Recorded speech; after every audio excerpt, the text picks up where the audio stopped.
आज मैं जिस एनिमे के बारे में बात करने वाला हूं उसे हर एक एनिमे यूट्यूबर और इन्फ्लुएंसर ने जरूर देखा है, लेकिन इसके बाद भी वो इसके बारे में ज्यादा बातें नहीं करते हैं। लेकिन ये एनिमे बहुत ज्यादा कमाल का है। ये एनिमे आया 2016 में और इसका जनर है रोमांस एंड ड्रामा और इस एनिमे का नाम है अ साइलेंट वॉइस। तो चलो इस एनिमे के बारे में विस्तार से बात करते हैं और कदम रखते हैं एनिमे की दुनिया में।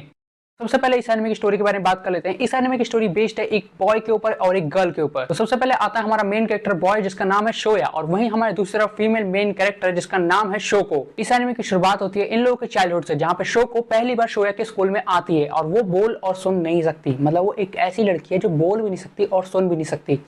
तो उसकी वजह से पूरी क्लास को काफ़ी ज़्यादा दिक्कत होती है। मतलब वो ऐसे स्कूल में मतलब उसके आसपास में हर कोई सुन सकता है, बोल सकता है, और उन लोगों को उसकी वजह से तकलीफ होती है। मतलब कि मैं तुम लोगों को समझा देता हूँ कि कैसे तकलीफ हो रही है और क्या हो रहा है। मतलब कि जो शोको है, वो बोल और सुन नहीं सकती। मतलब वो बोल भी नहीं सकती और सुनने में भी उसे बिल्कुल सुन ही नहीं सकती। मतलब वो कान की मशीन लगाते हैं, इससे उसे हल्का फुल्का सुनाई देता है। तो मतलब जो हमारी शोको है वो बोल और सुन नहीं सकती। जो हमारी क्लास के जो टीचर हैं, वो जो पढ़ाते हैं, वो उसे कुछ भी समझ में नहीं आता कि वो क्या बोल रहे हैं, क्या सुन रहे हैं, वो सुन नहीं पाती है। तो जिस वजह से बाकी की जो स्टूडेंट्स हैं उन्हें उसकी काफ़ी बार मदद करनी पड़ती है, हर समय ही मदद करनी पड़ती है। जैसे म्यूजिक क्लासेस में मदद करनी पड़ती है कि अभी नहीं गाना, मुंह नहीं हिलाना, ऐसे। और जो बाकी क्लास होते हैं उसमें उन्हें नोट्स लगातार शेयर करते रहना पड़ता है, उन्हें बताना पड़ता है कि उसे क्या करना है। जिस वजह से पूरी क्लास के जितने ज़्यादातर क्लास के बच्चे तंग आ जाते हैं। और वही हमारा दूसरी तरफ शोया है, जो कि काफ़ी ज़्यादा हंसने खेलने वाला, खुद जिसके खूब सारे पूरी क्लास के फ्रेंड्स हैं और जो कि सबके साथ खुल मिल के रहता है। वो देखता है कि जो शोको है वो सब शोको की वजह से हर कोई थोड़ा थोड़ा परेशान हो रहा है, तो वो शोको को थोड़ा बहुत परेशान करने लग जाता है। वो परेशान करता है और पूरी क्लास ही मिलकर परेशान करते हैं, जिससे शोको जो है वो थोड़ा सा उनसे दूर रहे, थोड़ा सा। मतलब वो इतना ज़्यादा वो चीप ना हो, वो ऐसे ना करे। बट ऐसा नहीं होता। मतलब वो बस दोस्त बनना चाहती थी। वो चाहती थी कि उनका भी कोई, उसका तो कोई दोस्त बने। बट वो लोग उसे सिर्फ एक तरीके से बुली करे जा रहे थे। वो सब के सब बुली करे जा रहे थे। और ये एक दिन ऐसा होता है कि वो लोग शोको की जो कान की मशीन होती है उसे बाहर फेंक देते हैं। और ऐसा एक बार नहीं होता, ऐसा कई बार हो जाता है। और कई बार होने के बाद एक दिन ऐसा आता है जब शोको की मॉम स्कूल में कंप्लेन कर देती हैं और बोलती हैं कि कोई ना कोई बच्चा है जो उनको बुली कर रहा है, उसकी बेटी को, शोको को। और ऐसा काफी बार होने के बाद एक बार टीचर, प्रिंसिपल सर स्कूल में आ ही जाते हैं, मतलब क्लास में आ जाते हैं जहाँ पे शोको पढ़ती है। जहाँ पे प्रिंसिपल क्लास में आके बोलते हैं कि शोको को कोई ना कोई बुली कर रहा है, क्योंकि ऐसा बहुत बार हो चुका है कि उसकी कान की मशीन खो चुकी है और उसकी कान की मशीन बहुत ज्यादा एक्सपेंसिव है। मतलब कि उसका दाम बहुत ज्यादा है, उसकी कीमत बहुत ज्यादा है। और उसकी मॉम जो है अकेले वर्क करती है, तो ये बहुत ज्यादा गलत बात है। तो कौन बुली कर रहा है साफ साफ बता दो। तो पूरी क्लास मिलकर ये पूरा का पूरा इंजाम शोया के ऊपर लगा देती है। मतलब एक बार में, मतलब जो वो पूरी क्लास का दोस्त था, जिसने मतलब हर समय जो उनका साथ देता था, उस बच्चे पे, मतलब उसी के ऊपर पूरा का पूरा इंजाम लगा देते हैं वो लोग। और वो लोग पूरी तरीके से अपने आप को निर्दोष साबित कर देते हैं और कहते हैं कि ये सब शोया की ही गलती थी, जो कि मैं भी मानता हूँ कि थी। बट क्या बाकी लोगों की गलती नहीं थी? बाकी लोगों की भी इसमें बहुत ज्यादा गलती थी। उनको भी अपनी गलती एक्सेप्ट करने की हिम्मत होनी चाहिए थी। उन्होंने अपनी गलती एक्सेप्ट नहीं करी और बस शोया को ही फंसा दिया और उसको इस तरीके से ट्रीट करने लगे। उस दिन से उसको इस तरीके से ट्रीट करने लगे जैसे शोको को ट्रीट किया जाता है, उसको बुली किया जाता है। बिल्कुल उससे भी बुरी तरीके से अपने शोया को बुली किया जाने लगा। और जब प्रिंसिपल ने शोया की मॉम को ऐसा बताया तो वो शोको की मॉम के पास गई। उस मशीन के जो पैसे थे, मतलब जो कानों की जो मशीन थी, उसकी जो कीमत थी वो बहुत ज़्यादा एक्सपेंसिव थी। तो उसके लिए लोन वगैरह लेके या पैसे ऐसे लेके, जैसे भी काम बना, वो पैसे लेके शोको की मॉम के पास गई। वहाँ पे शोको की मॉम के पास जाके उन्होंने उनको पैसे दिए, बट उसके बावजूद भी उन्होंने उनके कान पे ऐसा मारा है कि उनके कान से खून तक आ गया। और ये सब अपने शोया को भी पता लग गया, उसने देख लिया ये सब। और उसे ये देख के बहुत ज़्यादा बुरा लगा कि उसकी एक गलती की वजह से उसकी मॉम के साथ ऐसा हुआ। इतने सारे पैसों का लोन लेना पड़ गया, इतना कुछ हुआ, उसकी मॉम को पहली बार किसी ने मारा। तो ये शोया को बहुत ज़्यादा बुरा लगता है। उसको भी अपनी गलती का एहसास होता है कि हाँ, उसने जो शोको के साथ किया वो गलत था। और उस दिन के बाद से जो शोको होती है वो स्कूल ट्रांसफर कर लेती है और उस दिन के बाद से शोको कभी भी उसको नहीं दिखती है। और उसके बाद से शोको जो जिंदगी जी रही थी, जो कठिन जिंदगी जी रही थी, उसको बुली किया जाता था, उससे भी ज़्यादा बुली अब अपने शोया को किया जा रहा है। हर कोई उसे बुली कर रहा है, हर कोई कह रहा है कि तुम बहुत ज़्यादा खराब हो, तुम्हारे साथ ये कर रहा है, तुम्हारे साथ गलत गलत बर्ताव कर रहा है। कोई भी अब उससे बात नहीं कर रहा। उसके जितने पक्के पक्के फ्रेंड्स है, बेस्ट फ्रेंड्स है, उन सब ने भी उसको छोड़ दिया। वो सब कहते हैं कि शोको सिर्फ तुम्हारी वजह से एक चाइल्डहुड ट्रॉमा, मतलब तुम्हारी वजह से उसे एक चाइल्डहुड ट्रॉमा हुआ है, ये हुआ है, वो हुआ है। उसकी वजह से उसको पूरी तरीके से एकदम वो कर दिया।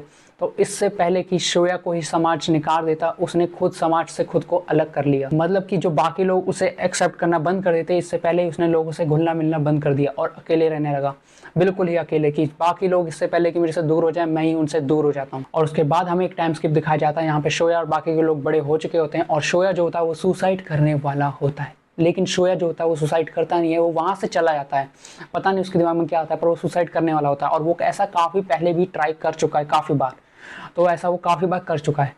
और उसने मरने से पहले, मतलब सुसाइड करने से पहले, ट्राई करने से पहले जो जो चीज़ें की हैं मैं आप लोगों को वो बता देता हूँ। जैसे कि उसने सबसे पहले जितना भी उसके मॉम ने वो ईयरबड्स, वो कान के लिए जो जितने भी मशीन, कान की जो मशीन थी उसके जितने भी पैसे लगे थे, लोन लिया था, जो भी लिया था, उसने अपना घर का सारा सामान, अपने कमरे का सारा सामान बेच के, कमरे का सारा सामान बेच के, और जितने भी जॉब वॉब करके, उसने जितनी भी जॉब करी, जॉब वॉब वगैरह करके, उतने जितने भी पैसे थे उससे एक्स्ट्रा ही अपनी मॉम के बिस्तर के नीचे रख दिए थे, क्योंकि उसे उस गलती का पूरी तरीके से एहसास है और वो उस गलती को ठीक करना चाहता था। वो चाहता था कि वो बस उस गलती को ठीक कर दे और उसके बाद वो चैन से जा सकता है।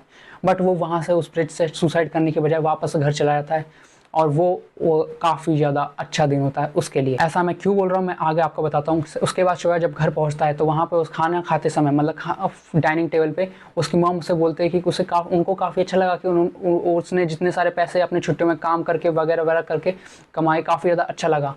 तो उसकी मॉम को काफ़ी ज़्यादा अच्छा लग रहा था, पर उन्होंने वो सारा पैसा जलाने की धमकी दी शोया को, मतलब शोया को जलाने को, वो सारे जितने पैसे उसने कमाए थे वो सारे पैसे जलाने की धमकी दी कि मैंने तुम्हारे कमरे में देखा है कि तुमने सारा सामान बेच दिया है, तुमने सारे जितने भी कैलेंडर है वो उस तारीख के बाद फटा हुआ है, तुम सुसाइड करने वाले हो फिर से, मैं ये सारा पैसा जला दूंगी। जो तुम चाहते हो ना कि तुम्हारी मेहनत ना जले, मैं खुश रहूँ, तो तुम्हें सुसाइड नहीं करना है, वरना मैं तुम्हारे सारे पैसे जला दूंगी। तुम्हें प्रॉमिस करना होगा कि तुम अभी ऐसा नहीं करोगे, तुम सुसाइड नहीं करोगे। तो शोया उनको प्रॉमिस करता है, लेकिन अनजाने में और गलती से वो पैसे जल ही जाते हैं। और उसके बाद शोया एक बार शोको के पास जाता है, उसके क्लासेस के उसके बाद पता होता है कि वो वहाँ पे है, और उसके बाद वो वहाँ पे जाता है तो वो वहाँ पे उसे मिलता है। बट जो शोया होता है वो लास्ट बार एक बार शोको से मिलना चाहता है, वो माफ़ी मांगना चाहता है कि जो उसने उसके साथ बचपन में किया वो बहुत ज़्यादा गलत था।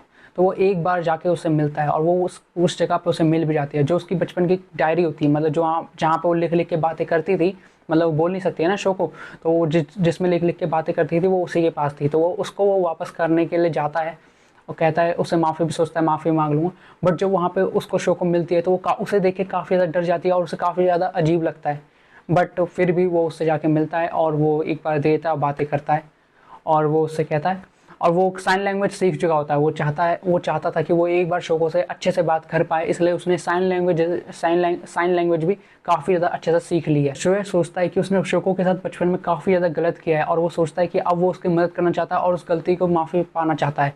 मतलब एक तरीके से अपनी गलती की भरपाई करना चाहता है और उसके साथ रह के उसे अच्छा महसूस करवाना चाहता है। तो उसके साथ रहता है और धीरे धीरे करके वो एक दूसरे के पास तो आते रहते हैं, लेकिन जो उनका पास्ट है, जो बाकी के फ्रेंड्स हैं, वो बार बार उस चीज़ को वापस से उसे पीछे खींच लेते हैं। मतलब एक तरीके से उसे इमोशनली पीछे खींच लेते हैं कि तूने वापस गलत किया था, तूने उसके साथ वैसा किया। उसको इन सब चीज़ों की वजह से उसको और शोको को दोनों को बार बार कोई ना कोई पीछे खींच ही ले रहा था। पर इसके बावजूद भी अपना जो शोया होता है वो कुछ अच्छे फ्रेंड्स बनाता है। बट वही होता है कि कुछ पुराने जो दोस्त होते हैं, मतलब जितने भी बेस्ट फ्रेंड्स होते हैं वगैरह वगैरह, बार बार उन्हें वो लोग उसे पीछे खींच ले रहे थे और जिस वजह से वो क्या बोलते हैं, वो अपने आप को गलत समझ रहे थे। और इसके बाद शोको सोचते हैं कि ऐसा उसी की वजह से हो रहा है, उसकी वजह से शोया को इतना ज़्यादा गिल्टी महसूस हो रहा है। वो बार बार अपने आप को उस गलती का जिम्मेदार समझता है और शोको को लगता है कि ऐसा उसी की वजह से हो रहा है। शोया जो है वो उसकी वजह से ही अपने आप को गलती समझ रहा है। उसके चाइल्डहुड में जो भी हुआ वो सारी अपनी गलती मानता रहता है और जिस वजह से उसने एक तरीके से बाकी लोगों से खुद को अलग कर लिया है। वो एक तरीके से पूरा का पूरा बाहर जो बिल्कुल भी खुलता मिलता नहीं है और बाकी लोगों से कोई भी फ्रेंडशिप वगैरह नहीं करता है। तो उसे लगता है कि अगर वो मर जाए, मतलब वो अगर सुसाइड कर ले, तो उसके बाद हो सकता है कि वो सारी चीज़ें डी एंड हो जाएं और वो आगे बढ़ जाए ज़िंदगी में। तो ऐसा वो सुसाइड करने वाली होती है, लेकिन जिस रात वो सुसाइड करने वाली होती है उस रात वो उसके घर पे कैसे ना कैसे पहुंच जाता है और उसको सुसाइड करने से रोक लेता है। लेकिन वो तो उससे तो रोक लेता है, पर वो उस जगह पे बिल्डिंग से गिर जाता है और वो कोमा में चला जाता है। और उसके बाद शोको जो है वो बाकी लोग, उसके जितने फ्रेंड्स हैं, उन सबको एक साथ करती है और उनको बताती है कि वो उसकी गलती नहीं थी और वो अब अच्छा महसूस कर रही है और उनके सभी फ्रेंड्स को वापस से जोड़ने की कोशिश करती है और उसके फ्रेंड्स कुल मिला के सभी दोस्त वापस से जुड़ भी जाते हैं और उसके लिए ठीक हो जाते हैं। लेकिन एक रात जब उसे बहुत ज़्यादा महसूस हो रहा होता है कि शोया को कुछ तो हुआ है। शो को दौड़ते हुए जाते हैं एक पुल पे और उसे बार बार उसकी याद आ रही होती है। और उसी रात जो होता है शोया जो होता है वो उठता है, कोमा से उठता है और भागता हुआ जल्दी जल्दी आता है। उसे भी लगता है कि शो को जो है वो वहीं पे होगी और वो वहीं पे आते हैं और गले मिलते हैं। और उसके बाद शो को एक तरीके से शोया की मदद करने लग जाती है बाकी लोगों से घुलने मिलने में। वो बाकी लोगों को एक तरीके से एक्सेप्ट करने लगता है। वो मतलब एक तरीके से पहले जो था वो बाकी लोगों को एक तरीके से वो देख नहीं पाता था, वो नजरें नहीं मिला पाता था बाकी लोगों से, अपने आप को एक तरीके से गलत समझता था, अपने आप को एक तरह से नीचे समझता था। वो एक तरीके से खुद को बहुत ज़्यादा नीचे डाउन समझता था कि मैंने बहुत ज़्यादा गलत किया है। पर और इस वजह से वो लोगों से नजरें तक नहीं मिला पाता था। और वो एक तरीके से जो लोगों के चेहरों पे एक तरीके से क्रॉस सा आता था और जिन लोगों से वो घुल जाता था, जो जिन लोगों के साथ वो मिल जाता था, मतलब जो उसके अभी के जो फ्रेंड्स बने हैं, जो बिल्कुल बेस्ट फ्रेंड बने हैं, और ये शो को जो है इन्हीं के चेहरे पे बस क्रॉस नहीं आता था, बाकी सबके चेहरे पे क्रॉस सा बना आता था कि वो उनसे कभी भी अट्रैक्ट नहीं कर पाएगा। लेकिन मतलब एक तरीके से वो उनसे बात घुलना मिलना नहीं कर पाएगा। लेकिन शो को जो है वो शोया की काफ़ी ज़्यादा मदद करती है और वो उस दिन से बाकी लोगों से घुल मिल पाता है और उसके जितने भी बाकी लोगों के जितने भी चेहरे पे क्रॉस होते हैं वो सारे के सारे हट जाते हैं। और उस दिन के बाद से शोया काफ़ी ज़्यादा अच्छा महसूस करता है। तो कुल मिला के यही थी साइलेंट वॉइस मूवी की स्टोरी, जो कि बहुत ज़्यादा कमाल की थी और मैंने इसे शॉर्ट में बताया। तो तुम लोगों को अगर पूरा जानना हो तो तुम लोग क्या करो, इस मूवी को देख लो यार, बहुत ज़्यादा कमाल की है, देख के देखो, कमाल है।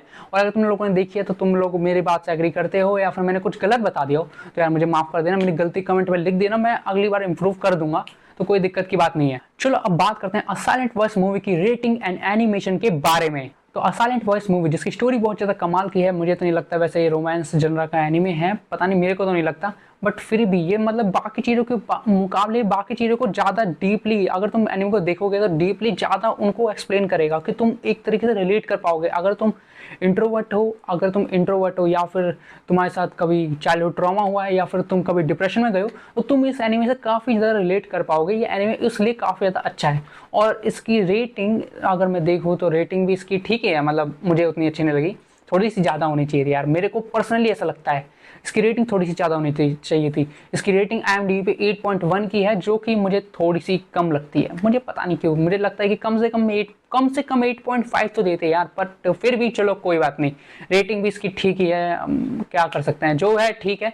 8.1 की है, अगर आप देखना चाहो तो देख सकते हो, IMDb पे इसकी रेटिंग 8.1 की है। तो बात करते हैं साइलेंट वॉइस मूवी के एनिमेशन के बारे में। इसे एनिमेट किया है क्योतो एनिमेशन है, जो कि काफ़ी ज़्यादा अच्छा स्टूडियो है। इसने वायलेट एवरगार्डन जैसे कमाल के एनिमे अडेप्ट किए हैं, जो कि बहुत ज़्यादा अच्छा है। मतलब मैंने वायलेट एवरगार्डन देखा है तो उसका एनिमेशन भी काफ़ी ज़्यादा अच्छा था और इसका भी काफ़ी ज़्यादा अच्छा ही है। अगर आपने वो देखा हो तो इससे थोड़ा सा कंपैरिजन कर सकते हो। और अगर तुम लोगों ने हाइकू नाम का, मैंने ये नहीं देखा, ह्योका पता नहीं क्या प्रोनाउंस करते हैं, यहाँ पे आ रहा होगा, तो इस एनिमे को भी वो किया है, मैंने ये देखा नहीं है, बट मैंने ये वाला नहीं देखा। तो अगर तुम लोगों ने ये एनिमे देखा है तो तुम थोड़ा एनिमेशन का वो कर सकते हो कि इसने ही एनिमेट किया है, कुछ इस टाइप का एनिमेशन है इसका, तो तुम लोग देख के कर सकते हो यार। कुल मिला के कमाल है, तुम लोग देख लो, मस्त मजा आ जाएगा। वैसे तो इस एनिमे को हर एक ओताकू और वीव ने देख रखा है, बट फिर भी अगर तुमने नहीं देखा था तुम देख सकते हो।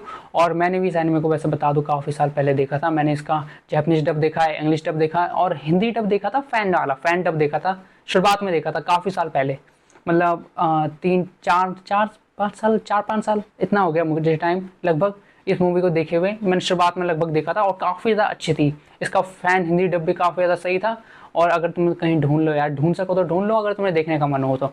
और इसका इंग्लिश डब भी काफ़ी ज़्यादा कंपैरिजन में सही था, मतलब काफ़ी तगड़ा था इंग्लिश डब भी। मुझे उम्मीद इंग्लिश डब से इतनी होती नहीं है, और जापानीज डब तो हमेशा की तरह एकदम मज़ा आ जाए। तो कुल मिला के तुम्हारे क्या थॉट्स है इस एनिमे के बारे में कमेंट में लिख देना, और बाकी जो बातें हैं तुम वो भी कमेंट में लिख सकते हो। और कोई एनिमे अगर मुझे रिकमेंड करना चाहते हो तो रिकमेंड कर दो यार, कोई दिक्कत की बात नहीं है, मैं उस एनिमे को जरूर देखूंगा और उसका रिव्यू दूंगा।